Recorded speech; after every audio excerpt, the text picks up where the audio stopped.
Hey everyone, in this video, I'll show you how to add a zoom effect in PowerPoint step by step.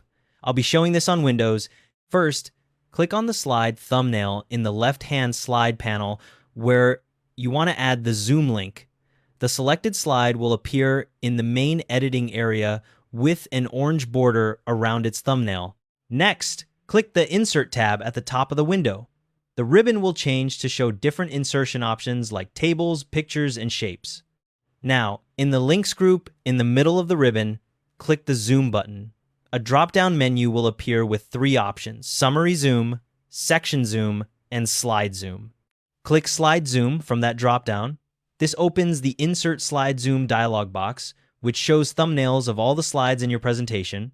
In the dialog box, click on the slide thumbnail you want to link to.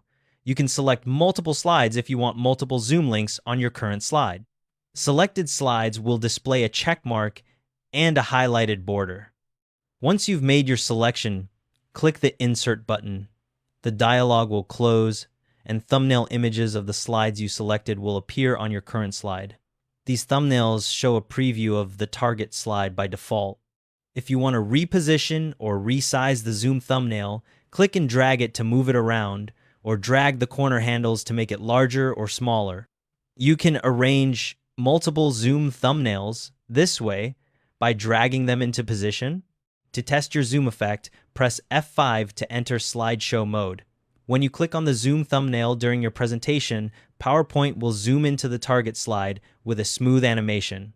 By default, the presentation will return to the Zoom slide when you finish viewing the linked slide.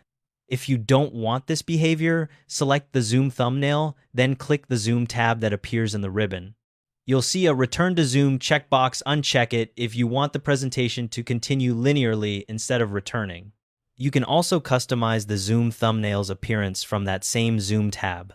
The Change Image button lets you replace the auto-generated thumbnail with a custom image, and the duration setting controls how long the Zoom animation takes. The default is 1 second, but you can make it snappier by setting it to half a second.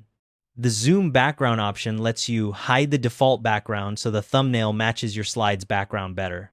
And there we go, Zoom effect done. Thanks for watching. See you next time.